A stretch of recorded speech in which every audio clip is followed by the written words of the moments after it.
नमस्कार, प्रतिभात रेसिपीमध्ये तुमच्या सर्वांचे स्वागत आहे। तर आज आपण बनवलेली आहे शेपूची भाजी आणि आज आपण जी शेपूची भाजी बनवलेली आहे ती खास लहान मुलांसाठी आणि बाळंतीण बाईसाठी बनवतात अगदी त्याचप्रमाणे पचायला एकदम हलकी फुलकी। तर चला पाहूया कशी बनवायची ते।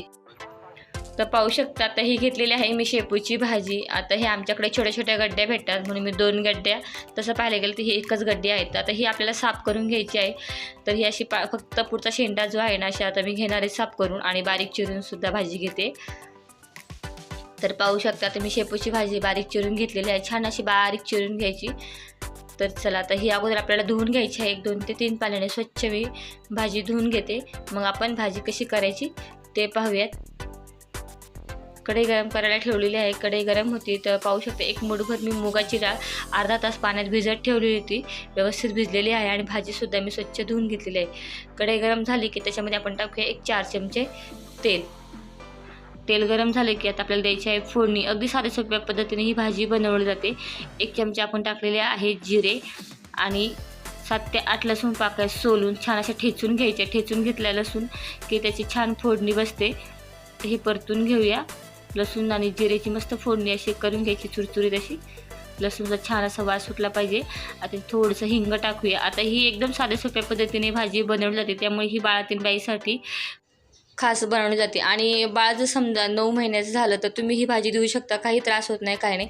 आणि पचायलासुद्धा हलकी फुलकी आहे। पोटात जर गॅस असेल तर गॅससुद्धा ह्या भाजीने निघून जातो। आणि ही भाजी आपण थोडीशी असं म्हणजे रस्सा भाजीसारखं बनवतो, पातळ बनवतो, त्यामुळे काय होतं की खाल्यानंतर ह्या भाजीचा ढेकसुद्धा येत नाही। तर चला भाजी टाकून झालेली आहे। आता ही टाकलेली आहे मी मुगाची डाळ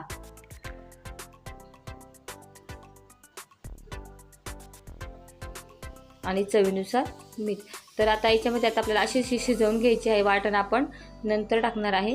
चवीनुसार मीठ टाकून झालेलं आहे। आता ही मिक्स करून घेऊया व्यवस्थित आणि थोडंसं आपण किंचित पाणी टाकून, कारण मुगाची डाळ भिजली जरी असेल तरी शिजायला थोडा वेळ लागेल, म्हणून थोडंसं किंचित त्याच्यामध्ये पाणी टाकूया म्हणजे डाळ व्यवस्थित शिजेल। थोडंसं टाकते, अगदी जास्त टाकायची गरज नाही, कारण भाजीला पण काय होतं की पाणी सुटतं, त्यामुळे थोडंसं किंचित भाजीला पाणी टाकून ही भाजी शिजवून घ्यायची आपल्याला। तर बघा पाहू शकता पाणी ऑटोमॅटिक भाजी शिजलेलं आहे। तर ह्याच पाण्यामध्ये ही भाजी आपण शिजवून घेणार आहे। तर चला आता ही भाजी जर शिजते आहे तोपर्यंत आपण वाटण काढून घेऊया भाजीसाठी। तर पाहू शकता आता मी काय केलेलं आहे की हे 5 ते 6 हिरव्या मिरच्या घेतलेल्या आहे आणि भाजलेले थोडे शेंगदाणे घेतलेले आहेत। तर जेव्हा तुम्ही लहान मुलांसाठी किंवा बाळातीन बाईसाठी बनवताना तर तुम्ही ते प्रमाण कमी जास्त करू शकता। तर याचं मी केलेलं आहे वाटण। आता वाटण करून घेताना थोडंसं पाणी टाकून हे बघा एकदम जास्त बारीक नाही करायचं, जाड पण असं रवेदार वाटण ठेवायचं म्हणजे भाजी खायला छान लागते। तर चला वाटण पण तयार आहे। आता इकडे बघा आपली भाजीसुद्धा तयार झालेली आहे। आपली मुगाची डाळ शिजली का ते पाहूया। मुगाची डाळ शिजली की समजायचं भाजी आपली झालेली आहे। आता हे तयार झालेलं वाटण आता आपण भाजीत टाकूया आणि अगदी 5 मिनिटांमध्ये आता आपली भाजी तयार होईल। कारण बघा आपण जर शेपूची भाजी जर सुक्की भाजी बनवून टिफिनसाठी तर ती खाल्ल्यानंतर आपल्याला 1-2 दिवस त्या शेपूच्याच भाजीचे ढेकर येतात, पण जेव्हा आपण थोडीशी अशी पातळ भाजी बनवतो शेपूची खाल्ल्यानंतर ढेकरसुद्धा येत नाही, काय नाही। आणि ही भाजी खाल्ल्यानंतर काही त्रासही होत नाही, उलट पोटाचा गॅस निघून जातो, एकदम पचायला हलकी फुलकी असते। जसं गावाकडे ना आमच्याकडे बाळातीन बाईसाठी किंवा लहान मुलांसाठी आपण पालकची भाजी वगैरे बनवतो किंवा बाळातीन बाईला बघा खास करून मेथीची भाजी दिली जाते, पण त्याच भाज्या खाऊन कंटाळा येतो। तर ही अशा पद्धतीने पातळ शेपूची भाजीसुद्धा बनवली जाते आणि भाजीसोबत भातासोबत ही भाजी जी आहे शेपूची खूप छान लागते। ते बघा आता एकाला उकळी आलेली आहे, एक उकळी घ्यायची आणि मग आपण काय करूया स्लो गॅस करून फक्त 5 मिनिटं ही भाजी व्यवस्थित आटवून घ्यायची आहे, म्हणजे भाजी खाण्यासाठी तयार अगदी झटपट होते, कमीत कमी वेळ आणि चवीला मस्त अशी जबरदस्त ही भाजी लागते। तर गॅस स्लो केलेला आहे। आता 5 मिनिटं फक्त आपण आटवून घेऊया।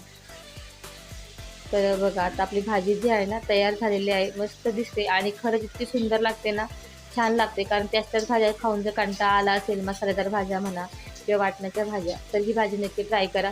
एकदम साध्या सोप्या पद्धतीने बनवली जाते, झटपट होते आणि चवीलाही मस्त लागते। आमच्याकडे अशी पातळ शेपूची भाजी बनवतात, तुमच्याकडे बनवतात तर ते सुद्धा कमेंट करून नक्की सांगा।